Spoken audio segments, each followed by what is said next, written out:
객가인은 중국인이 아니라 동이족의 후손입니다. 여기 싱가포르의 국제 역사 심포지엄에서 중국 출신의 한 역사학자는 자신이 평생 믿어온 중화 사상과 역사관이 하루아침에 무너지는 충격적인 순간을 맞이합니다. 객가인은 중화민족의 일부가 아니라 동이족, 즉 한국인의 조상과 같은 혈통입니다. 이 말 한마디에 린 교수는 큰 혼란에 빠지는데요. 과연 그가 발견한 진실은 무엇일까요? 진실이 밝혀질 오늘 사연, 좋아요 한 번씩 눌러주시고 바로 시작하겠습니다. 안녕하세요. 저는 중국 광둥성 출신의 역사학자 린웨이입니다. 35살, 베이징 대학교에서 동아시아사를 가르치고 있죠. 어린 시절부터 역사책을 읽는 것이 취미였던 저는 자연스럽게 역사학자의 길을 걷게 되었습니다. 특히 중국 5000년 역사의 위대함과 중화 사상에 깊이 매료되어 있었어요. 진시황의 통일 제국부터 한나라, 당나라, 송나라를 거쳐 명청 시대까지 중국이 세계의 중심이었다는 사실은 제게 큰 자부심이었습니다. 저희 가족은 대대로 광둥성에서 살아온 객가인으로 중국 내에서도 독특한 문화와 정체성을 가진 집단입니다. 하지만 저는 그저 객가인도 중국인의 한 갈래라고만 생각했죠. 중화민족의 일부라는 생각에 전혀 의문을 품지 않았습니다. 오히려 객가인 출신 인물들이 중국 역사에 끼친 영향력을 연구하며 자부심을 키워왔어요. 저희 평화로운 학문적 여정은 작년 가을 싱가포르에서 열린 국제 역사 심포지엄 초청을 받으면서 예상치 못한 방향으로 흘러가기 시작했습니다. 글로벌 관점에서 본 객가인의 성공과 영향력이라는 주제의 이 학술 행사는 제 인생을 완전히 뒤바꿔 놓을 줄은 당시에는 상상조차 못했습니다. 특히 싱가포르는 객가 출신인 리콴유 전 총리가 건설한 나라로 객가인의 성공 사례를 논하기에 더없이 적합한 장소였죠. 비행기를 타고 칭다오를 출발해 싱가포르로 향하는 길, 창밖으로 펼쳐진 드넓은 하늘을 바라보며 이번 심포지엄에서 발표할 내용을 다시 한번 머릿속으로 정리했습니다. 객가인 중화문명의 진정한 계승자들이라는 제목의 발표였죠. 그때만 해도 저는 이번 학회가 단지 제 학술 경력에 또 하나의 업적을 더하는 일상적인 행사가 될 거라고만 생각했어요. 하지만 운명이란 참 알 수 없는 것이었습니다. 때로는 우리가 가장 믿어 의심치 않던 확고한 진리라고 여겼던 것들이 하루아침에 무너지는 순간이 찾아오기도 하니까요. 싱가포르에서의 첫날, 예상치 못했던 새로운 발견들이 어떻게 제 확신의 균열을 내기 시작했는지 들려드리겠습니다. 싱가포르 창이 공항에 도착하자마자 후텁지근한 열대의 공기가 저를 반겼습니다. 베이징의 건조한 가을과는 너무나 다른 기후였죠. 공항에서 호텔로 향하는 택시 안에서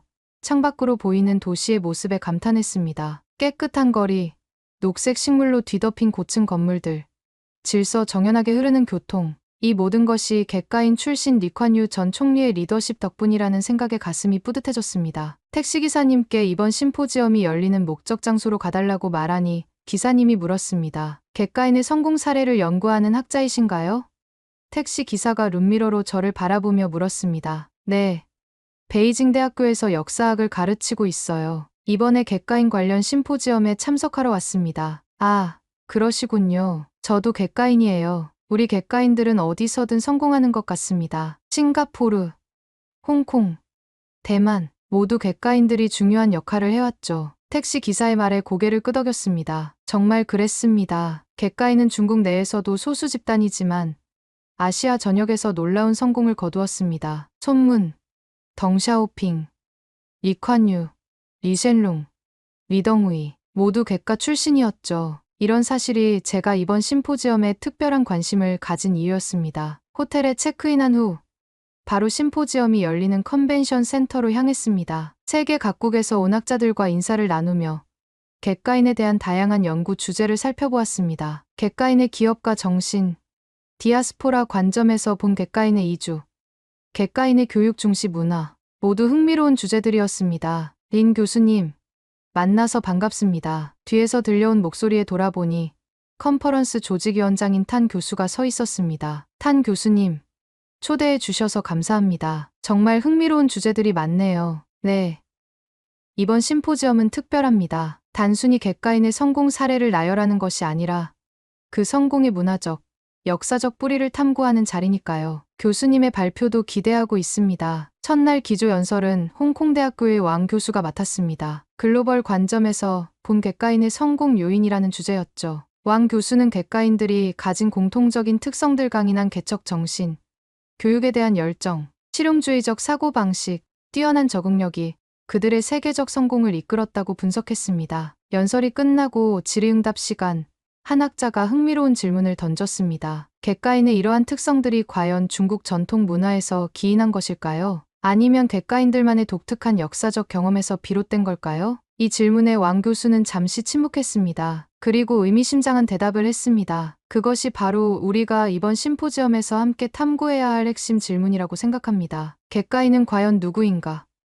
그들은 어디에서 왔으며 그들의 독특한 특성은 어떻게 형성되었는가? 당시에는 그 질문이 제 인생을 뒤흔들 폭탄의 도화선이 될 줄은 몰랐습니다. 그저 학술적 호기심을 자극하는 흥미로운 질문이라고만 생각했으니까요. 심포지엄 둘째 날, 본격적인 발표 세션이 시작되었습니다. 첫 번째 발표자는 홍콩중문대학의 리우 교수였습니다. 리우 교수는 세계 역사에 영향을 미친 객가 인물들이라는 주제로 발표했죠. 학술적인 발표였지만 저는 가슴이 뜨거워지는 것을 느꼈습니다. 객가인은 비록 중국 내에서는 소수 집단이지만 근현대 아시아 역사의 변곡점마다 핵심적인 역할을 해왔습니다. 리우 교수가 슬라이드를 넘기며 말했습니다. 중국 혁명의 아버지 손문, 개혁개방의 설계자 덩샤오핑, 싱가포르를 건설한 리콴유와 그의 아들인 현 총리 리셴룽, 대만 민주화의 주역 리덩우이, 필리핀 민주주의 혁명의 상징 코라손 아키노. 리우 교수의 목소리를 들으며 제 안에서 자부심이 부풀어 올랐습니다. 이들은 모두 제가 평소 존경하던 인물들이었으니까요. 하지만 동시에 이상한 점이 눈에 들어왔습니다. 왜 이렇게 작은 집단에서 이토록 뛰어난 인물들이 배출되었을까?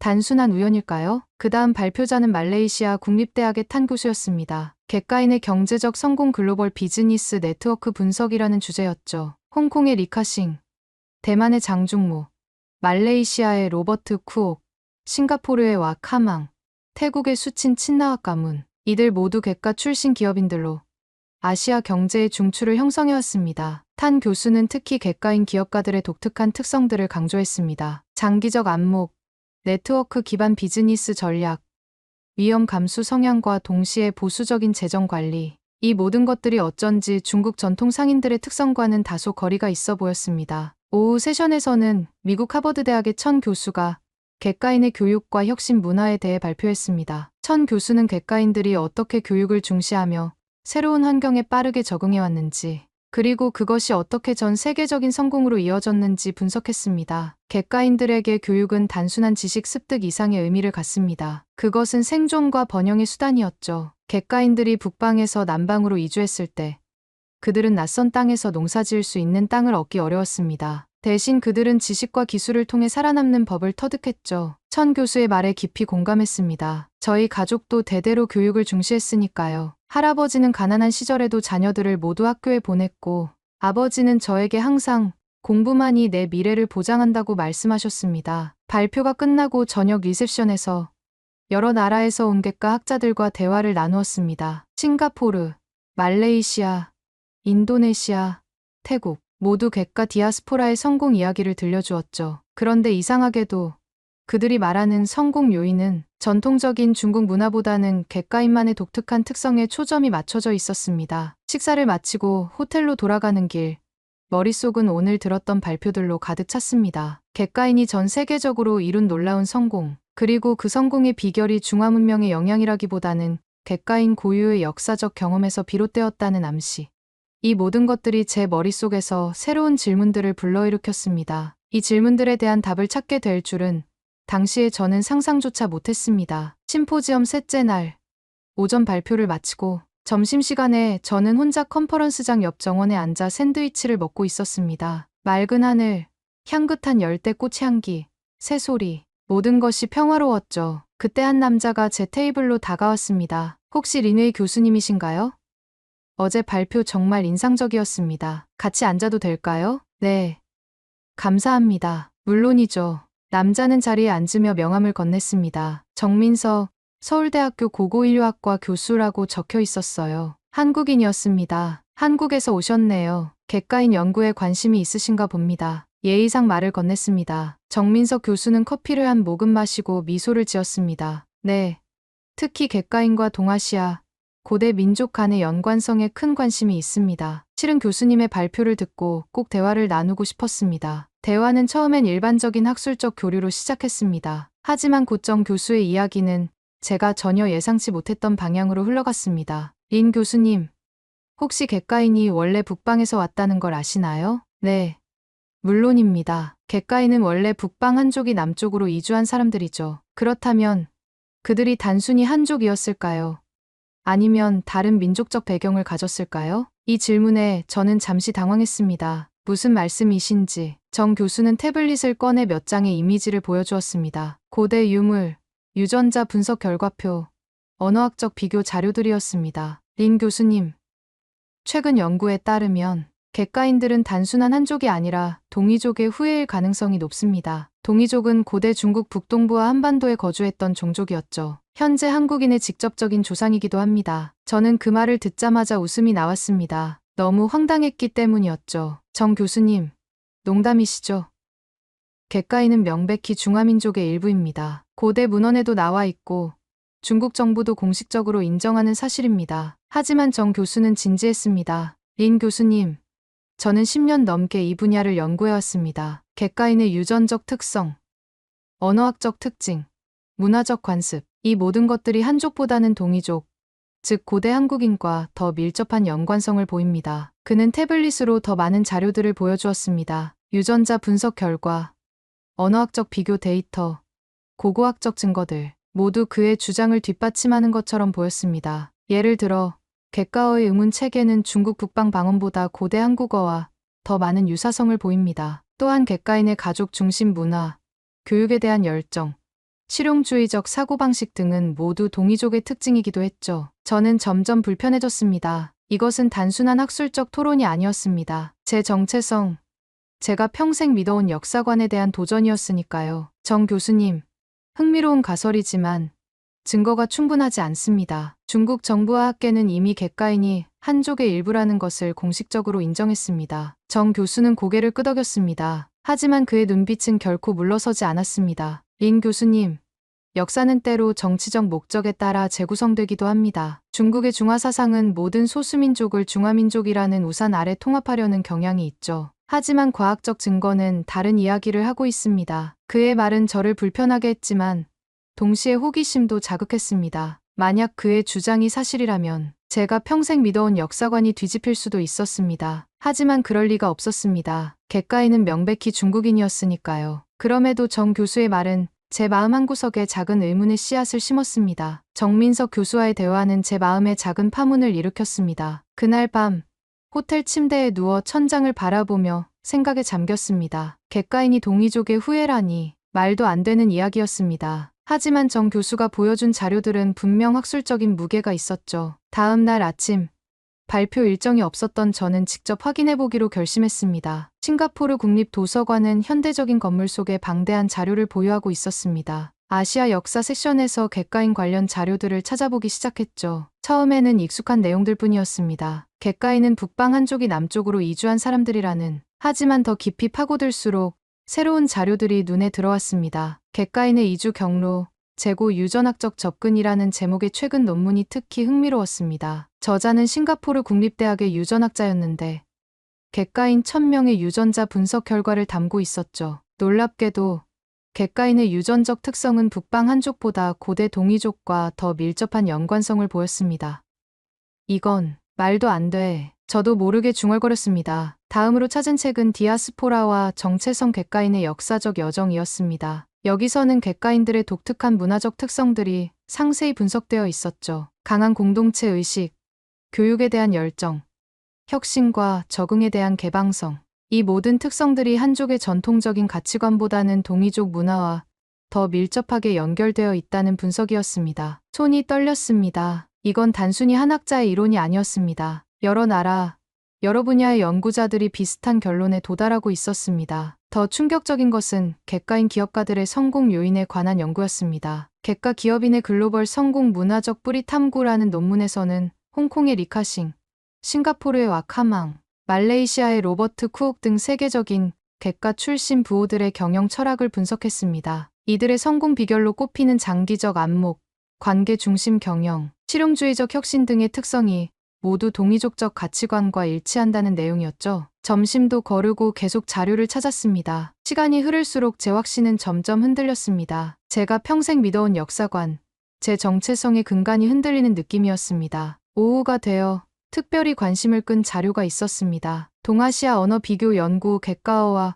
고대 한국어의 의문 체계 분석이라는 논문이었죠. 여기서는 객가어의 특정 발음과 문법 구조가 중국, 북방 방언보다 고대 한국어와 더 많은 유사성을 보인다는 분석이 담겨 있었습니다. 이것만으로는 저는 스스로에게 말했습니다. 이것만으로는 확실한 결론을 내릴 수 없어.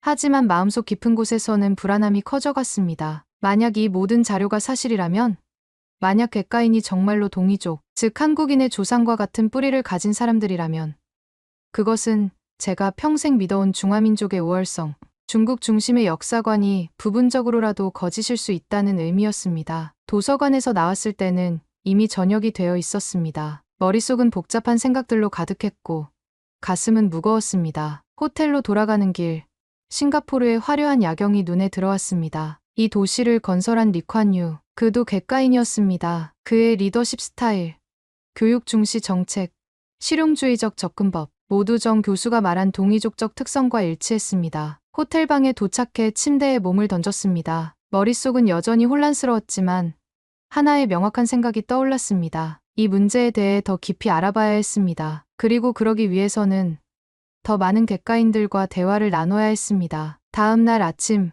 거울 속 제 얼굴은 달라 보였습니다. 하룻밤 사이 늙어버린 듯했죠. 눈 밑에 다크서클, 꺼진 눈빛, 깊게 파인 주름, 불련의 밤이 남긴 흔적들이었습니다. 리 교수와의 대화는 제 마음에 커다란 지진을 일으켰고 밤새 그 여진이 계속됐습니다. 컨퍼런스 마지막 날, 정민석 교수를 찾아갔습니다. 그는 로비에서 차를 마시고 있었죠. 절 보자 미소를 지었지만 제 표정을 확인하곤 곧 진지해졌습니다. 린 교수님, 무슨 일 있으셨나요? 안색이 좋지 않네요. 정 교수님, 더 자세히 알고 싶습니다. 객가인과 동이족의 연관성에 대해 모든 증거를 보여주세요. 정 교수의 눈이 반짝였습니다. 우리는 곧바로 그의 호텔방으로 향했습니다. 방에 들어서자 책상 위에는 이미 많은 자료들이 펼쳐져 있었습니다. 마치 제가 찾아올 것을 알고 있었던 듯했죠. 어젯밤 늦게까지 준비했습니다. 린 교수님이 정말 알고 싶어 하실 거라고 느꼈거든요. 정 교수는 언어학적 분석 자료를 보여주었습니다. 객가어와 고대 한국어 간의 의문론적 비교 연구였죠. 놀랍게도 객가어에서 사용되는 특정 발음과 억양 패턴이 중국, 북방 방언보다 고대 한국어와 훨씬 더 유사했습니다. 객가어에는 한국어처럼 단어 끝에 강세가 오는 경향이 있습니다. 그리고 이 특정 모음 변화 패턴도 한국어와 일치하지요. 이것은 우연이 아닙니다.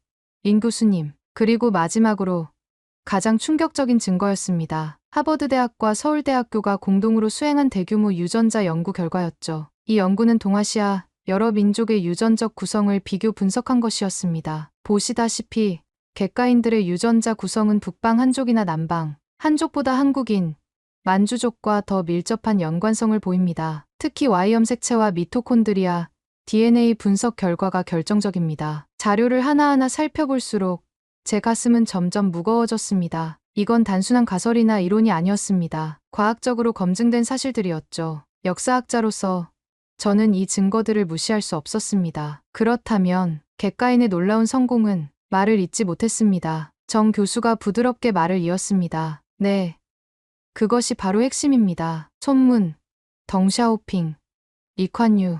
이들의 성공은 단순한 우연이 아닙니다. 그들이 가진 동이족의 문화적 DNA가 그들의 리더십, 혁신성, 실용주의적 사고방식을 형성했다고 볼 수 있죠. 창밖으로 싱가포르의 화창한 아침이 보였습니다. 도시의 고층 건물들, 정돈된 거리들, 이 모든 것이 객가인 출신 리콴유의 리더십 아래 이루어진 성과였습니다. 그리고 그 리콴유가 사실은 동이족, 즉 한국인의 조상과 같은 혈통을 가졌다는 사실.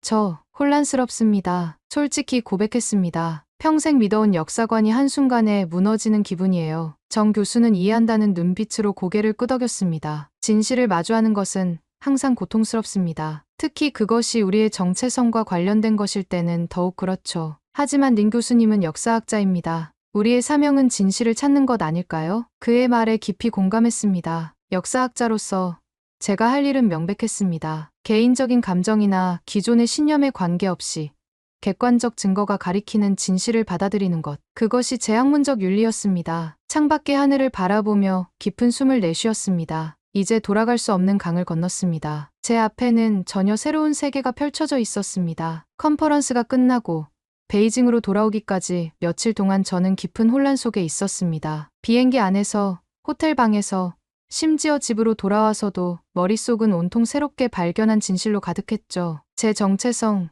제 역사관, 제가 평생 믿어온 모든 것이 흔들리는 느낌이었습니다. 집 서재에 앉아 책장을 바라보았습니다. 중국 역사에 관한 수십 권의 책들, 제가 쓴 논문들, 학위 증서들, 이 모든 것들이 이제는 다른 의미로 다가왔어요. 마치 거짓말 위에 세워진 성과 같았습니다. 웨이, 무슨 생각을 그렇게 깊이 해? 남편의 목소리에 생각에서 깨어났습니다. 그냥 싱가포르에서 알게 된 것들이 좀 충격적이어서 남편에게 모든 것을 털어놓았습니다. 객가인과 동이족의 연관성, 유전학적 증거들, 역사적 왜곡의 가능성까지. 남편은 처음에는 놀랐지만 차분히 들어주었습니다. 그렇다면 우리는 정말로 한족이 아닌 건가? 그럴 가능성이 높아요. 증거들이 너무 명백해서 무시할 수가 없어요. 그날 밤 할머니께서 주셨던 오래된 상자를 꺼냈습니다. 그 안에는 우리 가족의 옛 사진들, 문서들, 그리고 할머니가 남기신 일기장이 있었죠. 일기장을 펼쳐보니 할머니께서 비밀스럽게 적어놓으신 구절이 눈에 들어왔습니다. 우리 가족의 진짜 뿌리를 잊지 말아라. 우리는 북방에서 왔다. 동이족의 피를 이어받은 사람들이다. 하지만 이 사실을 함부로 말하지 말아라. 위험할 수 있다. 눈물이 흘렀습니다. 할머니께서는 알고 계셨던 거예요. 그리고 그 비밀을 지키기 위해 평생을 살아오셨던 겁니다. 갑자기 할머니가 종종 해주시던 이상한 동요들, 명절마다 고집스럽게 챙기시던 독특한 음식들, 그리고 우리는 다르다라고 자주 말씀하시던 의미, 모든 것이 이제서야 이해가 됐습니다. 다음 날 대학 도서관에서 동이족에 관한 모든 자료를 찾아보았습니다. 고대 한반도와 만주 지역에 살았던 이 민족은 놀라울 정도로 발전된 문명을 가지고 있었습니다. 청동기 기술, 천문학적 지식, 독특한 철학 체계, 모두 당시 동아시아에서 가장 앞선 것들이었죠. 그리고 이 민족의 후예들이 한국인, 그리고 객가인이라는 사실이 점점 더 명확해졌습니다. 일주일이 지났을 때 마침내 결심했습니다. 저는 역사학자로서 진실을 외면할 수 없었습니다. 그날 밤 논문을 쓰기 시작했어요. 제목은 객가인의 진정한 기원 동이족과의 연관성에 대한 새로운 고찰이었습니다. 모든 증거, 모든 연구 결과, 그리고 제 개인적인 발견들을 담아냈죠. 논문을 쓰면서 깨달았습니다. 이것은 단순히 학술적 발견을 넘어선 문제였어요. 이것은 수많은 사람들의 정체성,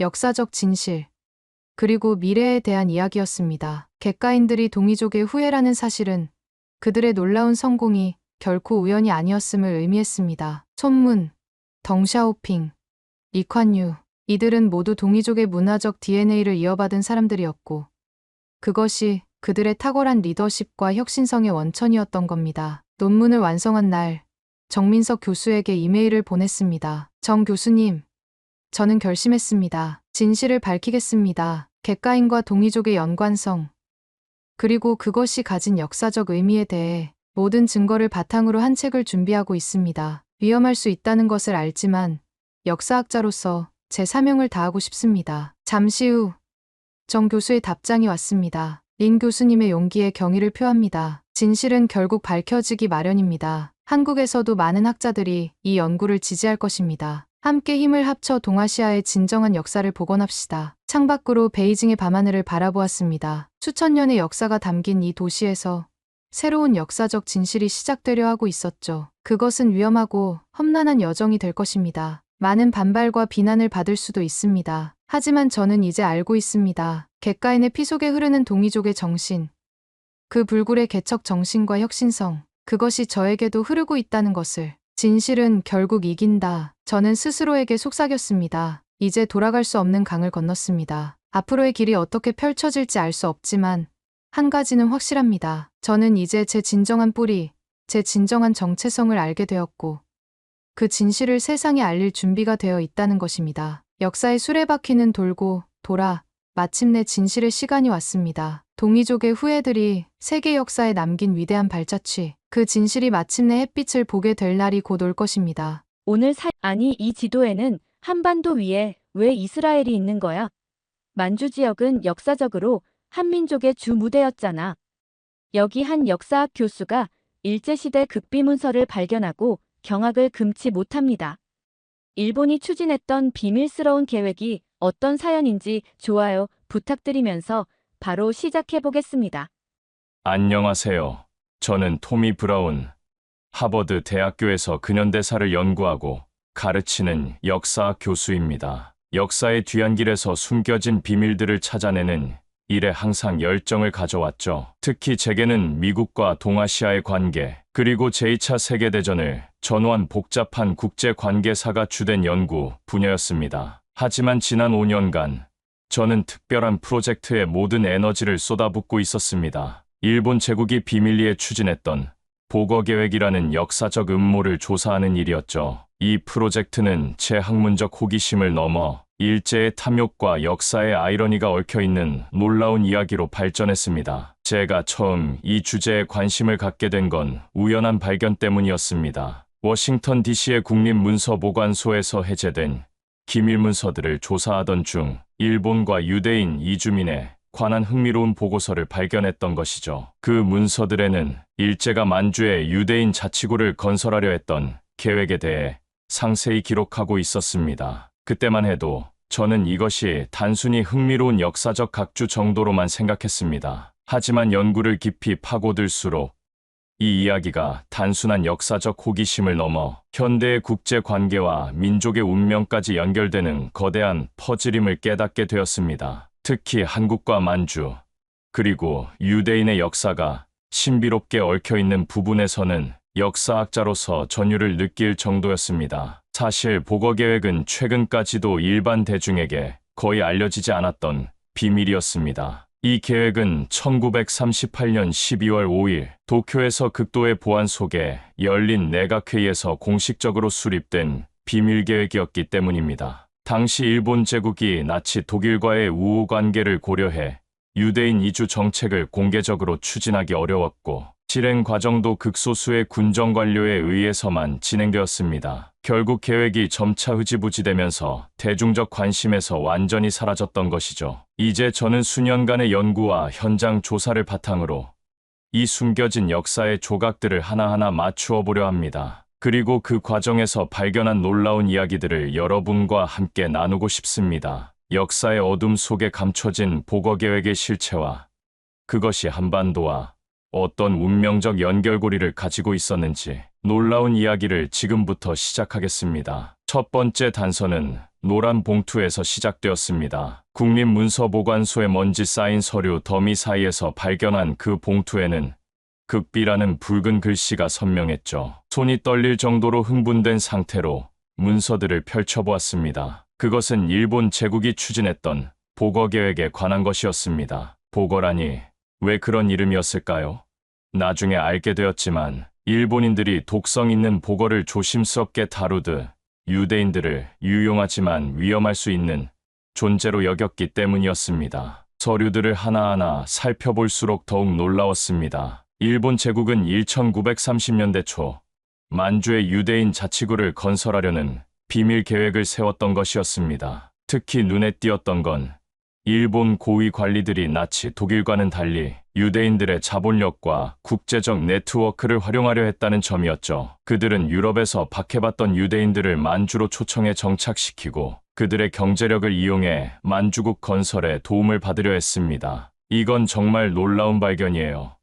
당시 저와 함께 연구하던 동료 제시카가 흥분된 목소리로 말했습니다. 일본이 유대인들에게 관심을 가졌다는 건 알았지만 이렇게 체계적인 계획이 있었다니 저는 머리가 복잡했습니다. 일본의 의도가 순전히 인도주의적인 것은 아니었을 테니까요. 문서들을 더 자세히 살펴보니 일본 지도부는 유대인들의 세계적 영향력에 관한 음모론을 일부 믿고 있었고 그들을 통해 미국과의 관계 개선이나 국제적 인정을 받기를 바랐다는 정황이 드러났습니다. 가장 충격적이었던 것은 이 계획의 실행 장소였습니다. 바로 만주, 그러니까 현재의 중국 동북부 지역이었죠. 문서들을 통해 일본은 이 지역을 무주인 지역 혹은 미개발 땅으로 표현하고 있었습니다. 하지만 역사를 공부한 저로서는 그곳이 단순히 빈 땅이 아니라는 사실을 알고 있었습니다. 만주라. 저는 무의식적으로 중얼거렸습니다. 그때까지만 해도 만주와 한반도의 역사적 연관성에 대해 깊이 알지 못했습니다. 하지만 이 문서들이 저를 더 깊은 탐구의 길로 인도할 줄은 상상도 못했죠. 제가 발견한 것은 단순한 역사적 호기심을 넘어 동아시아의 복잡한 역사와 민족의 운명이 얽힌 거대한 퍼즐의 한 조각이었습니다. 그날 밤, 저는 결심했습니다. 이 비밀스러운 복어 계획의 전모를 밝혀내고 그것이 가진 역사적 의미를 세상에 알리기로 말이죠. 그리고 그 첫 단계는 한국을 방문하는 것이었습니다. 한국의 첫 발을 내딛는 순간 뭔가 다른 느낌이 들었습니다. 인천공항에서부터 서울로 이어지는 길에서 본 빌딩들과 발달된 도시 경관은 제가 상상했던 것보다 훨씬 현대적이었습니다. 하지만 제 관심은 그런 표면적인 발전이 아니라 숨겨진 역사적 진실에 있었죠. 서울대학교 역사학과의 김수인 교수와의 만남은 제 연구에 큰 전환점이 되었습니다. 그는 만주와 한반도의 역사적 연결성에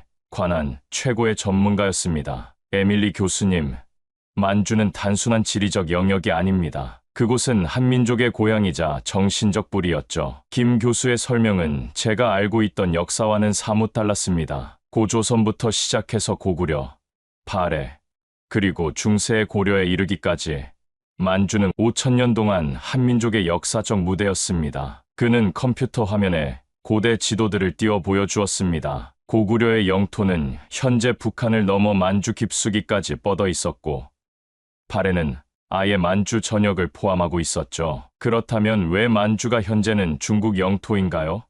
저는 솔직한 궁금증을 표현했습니다. 김 교수는 깊은 한숨을 내쉬었습니다. 그것이 바로 우리 민족의 비극입니다. 1885년 청나라와 일본이 체결한 간도 협약으로 우리 민족의 영토였던 간도가 청나라에 넘어갔죠. 당시 조선은 자주권을 잃은 상태였고 우리 민족의 의사와는 상관없이 강대국들의 합의로 영토가 결정되었습니다. 저는 충격을 받았습니다. 일본이 조선을 강점하기도 전에 이미 그들은 한민족의 역사적 영토를 거래했던 것이었습니다. 그리고 그 과정에서 만주의 역사적 진실은 세계의 눈에서 지워지게 되었죠. 그러니까 일본의 복어 계획이 더욱 아이러니한 겁니다. 김 교수가 계속해서 설명했습니다. 그들은 한민족의 역사적 영토에 유대인 자치구를 건설하려 했던 거죠. 자신들이 강탈한 땅을 마치 빈 공간처럼 취급하면서 말입니다. 역사 자료실에서 밤을 새워가며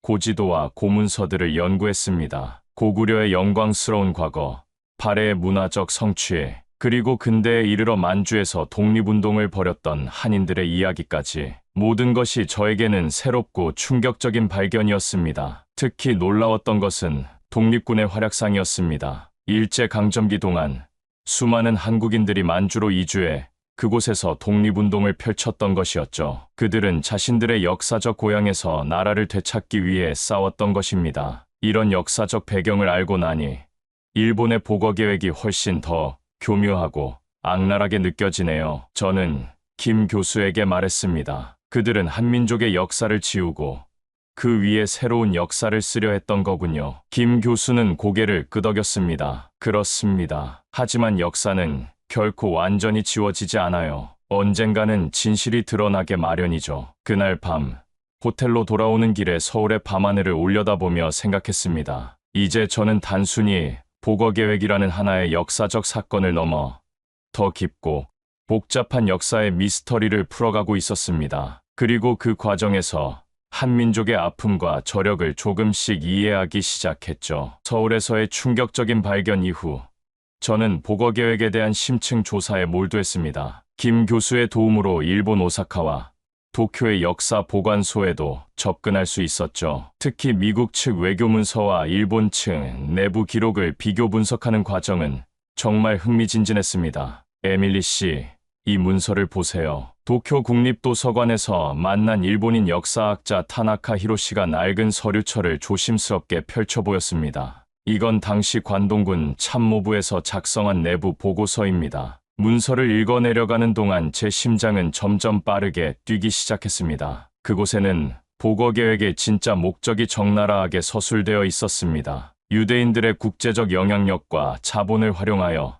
만주 전역에 대한 경제적 지배력을 확보하고 궁극적으로는 소련과 중국에 대항할 수 있는 강력한 방벽을 구축한다. 유대인 이주민들은 일본 제국의 대륙 정책에 있어 유용한 도구가 될 것이다. 그것은 단순한 인도주의적 계획이 아니었습니다. 어디까지나 제국주의적 야욕의 일환이었죠. 타나카 교수는 쓸쓸한 표정으로 말했습니다. 당시 일본 군부는 나치의 반유대주의는 비합리적이라고 판단했습니다. 그들에겐 유대인이 증오의 대상이 아니라 이용의 대상이었죠. 더 심층적인 연구를 위해 저는 아베 코이치라는 노학자를 만났습니다. 아베 씨는 일본 제국시대 만주 정책에 대한 생존 연구자 중 한 명이었죠. 네, 그들은 오족협화라는 슬로건을 내세웠지만 실제로는 철저한 위계질서를 구축했습니다. 아베 씨의 목소리에는 과거에 대한 반성이 묻어났습니다. 일본인이 최상위에 있고 그 다음이 중국인, 조선인은 가장 낮은 위치에 놓였죠. 유대인들은 일본인들의 경제적 동반자로 상정했습니다. 그렇다면 당시 조선인들은 어떤 상황이었나요?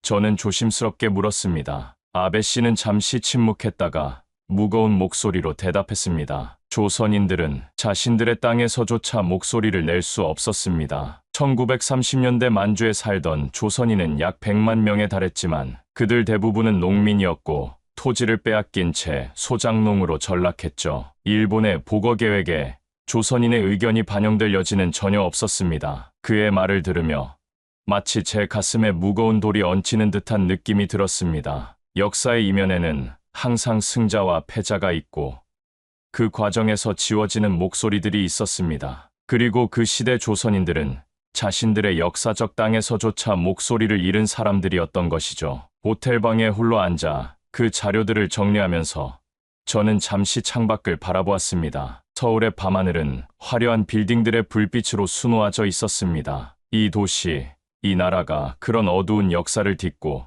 이만큼 성장했다는 사실이 문득 경이롭게 느껴졌습니다. 역사는 단순한 사실의 나열이 아니야. 저는 혼잣말로 중얼거렸습니다. 그것은 인간의 욕망과 고통, 그리고 희망이 얽혀 만들어내는 거대한 이야기이지. 보거 계획의 실체를 파악한 후 다음 질문은 자연스럽게 이어졌습니다. 왜 이 계획은 실패했을까요? 1930년대 초반부터 중반까지 열정적으로 추진되던 이 계획이 갑자기 흐지부지되었다는 사실은 역사적으로도 큰 의문이었습니다. 표면적으로는 국제 정세의 변화 때문이었죠. 김 교수와 함께 다시 만난 자리에서 그가 설명했습니다. 일본이 나치 독일과 손을 잡으면서 유대인들을 지원한다는 정책은 모순이 되었으니까요. 하지만 제 생각에는 더 근본적인 이유가 있었습니다. 김 교수는 자신의 노트북을 열고 한 문서를 보여주었습니다. 바로 성경에 나와 있는 구절을 근거로 들어 설명했죠. 유대 민족에게 약속의 땅은 오직 하나뿐입니다. 그곳은 조상 때부터 이스라엘 민족에게 약속된 예루살렘입니다. 유대인들에게 당시 만주의 제안은 고맙지만 그들의 궁극적 귀환지는 시온, 즉 이스라엘일 수밖에 없습니다. 이 편지를 읽으며 갑자기 머릿속에 전율이 흘렀습니다. 성경에 관한 지식이 많지 않았지만 유대인들의 약속의 땅에 대한 이야기는 알고 있었거든요. 김 교수가 말을 이었습니다. 성경의 예언을 보면 구약 에스겔서에는 분명히 유대인들이 전 세계로 흩어졌다가 마지막 때에 자신들의 고토로 돌아올 것이라 예언되어 있습니다. 그리고 그 장소는 명확하게 이스라엘, 예루살렘이었죠. 성경의 예언을 보면 구약 에스겔서 36장과 37장에는 분명히 유대인들이 전 세계로 흩어졌다가 마지막 때에 자신들의 고토로 돌아올 것이라 예언되어 있습니다. 김 교수가 성경책을 펼치며 설명했습니다. 내가 너희 무덤을 열고 너희로 거기에서 나오게 하고 이스라엘 땅으로 들어가게 하리라는 구절처럼 그들의 귀환 장소는 명확하게 이스라엘입니다. 김 교수는 다른 페이지로 넘기며 계속했습니다. 더 중요한 것은 신약 성경의 예언입니다. 예수님의 재림에 관한 예언들, 특히 스가랴 14장과 사도행전 1장, 마태복음 24장의 예언들은 예수님의 재림 장소를 예루살렘 동편에 있는 감람산으로 명확히 지정하고 있습니다. 사도행전에는 갈릴리 사람들아 어찌하여 서서 하늘을 쳐다보느냐, 너희 가운데서 하늘로 올려지신 이 예수는 하늘로 가심을 본 그대로 오시리라고 기록되어 있습니다. 예수님은 감람산에서 승천하셨고 같은 방식으로 그곳에 다시 오실 것입니다. 김 교수는 진지한 표정으로 덧붙였습니다. 이런 성경에 명확한 예언이 있는데 일본이 만주의 유대 자치구를 세우려 했다는 것은 근본적으로 성경에 쓰여 있는 하나님의 계획에 어긋나는 일이었습니다. 이스라엘의 회복은 반드시 예루살렘을 중심으로 이루어져야 했고 실제로 1948년의 이스라엘 국가의 재건으로 그 예언이 성취되었습니다. 저는 갑자기 이전에는 보지 못했던 역사의 한 측면을 보게 된 듯한 기분이 들었습니다. 그렇다면 일본의 계획은 처음부터 실패할 운명이었던 건가요? 김 교수는 미소 지으며 대답했습니다. 성경적 관점에서 볼 때 성경에 쓰여진 하나님의 계획들은 반드시 이루어졌습니다. 인간의 작은 계략이 그것을 뛰어넘을 수 없지요. 일본이 자신들의 제국주의적 이익을 위해 만주에 유대인 자치구를 세우려 했지만 그것은 성경의 예언과 완전히 어긋나는 일이었습니다. 성경은 분명히 유대인들이 예루살렘으로 돌아올 것을 예언했고 그것은 놀랍게도 1948년부터 오늘날까지 예언이 성취되고 있습니다. 저는 온몸에 전율이 돋는 것 같았습니다. 그렇다면 보거 계획이 무산되고 나서 일본의 당시 상황은 어땠습니까? 김 교수의 눈빛이 깊어졌습니다. 그들의 제국주의적 만행에 대한 대가는 참혹했습니다. 아시다시피 결국 일본은 미국에 의해 히로시마와 나가사키에 원자폭탄을 맞고 철저히 패배했죠. 인류 역사상 처음이자 지금까지도 유일하게 핵무기가 실전에서 사용된 국가가 되었습니다. 더군다나 성경에 나와 있는 예언대로라면 마지막 종말의 때에 쓰실 민족으로 한 민족이 선택되었는데 그 민족을 식민지로 삼은 일제가 패망한 것은 당연한 결과였죠. 그들이 하나님의 계획에 맞서려 했기 때문입니다. 또한 전후 일본은 미국의 주도로 만들어진 평화헌법, 재구조에 따라 전쟁을 영구히 포기하고 군대를 가질 수 없게 되었습니다. 미국에 의해 사실상 군사적으로 거세당한 것이죠.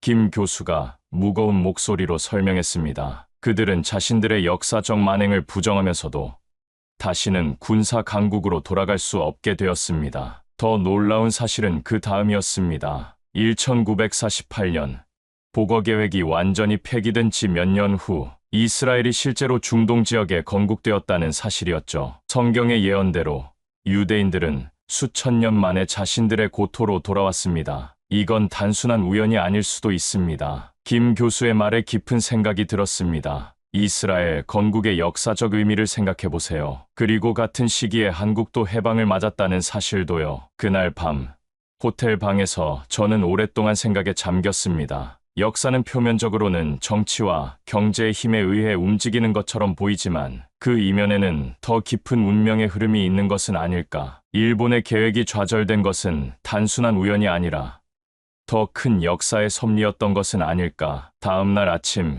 저는 김 교수에게 연락해 특별한 부탁을 했습니다. 한국에서 이스라엘과 관련된 지역이나 행사가 있다면 방문해보고 싶습니다. 김 교수는 잠시 생각하더니 대답했습니다. 마침 이번 주말에 서울 광화문에서 태극기 집회가 예정되어 있습니다. 거기서 특별한 것을 볼 수 있을 거예요. 태극기 집회라. 그때까지만 해도 저는 그것이 제 연구와 어떤 관련이 있는지 전혀 짐작하지 못했습니다. 하지만 그곳에서 발견한 놀라운 광경은 제 연구에 결정적인 통찰을 가져다 주게 됩니다. 주말이 되자 김 교수의 안내로 광화문 광장을 찾았습니다. 멀리서부터 들려오는 함성과 노래소리가 저를 반겼죠. 광장에 도착하자 정말 놀라운 광경이 펼쳐졌습니다. 수천 명의 사람들이 한국의 태극기를 흔들고 있었는데 그 사이사이에 미국 성조기와 이스라엘 국기도 함께 휘날리고 있었던 것입니다. 이게 어떻게 된 일이죠?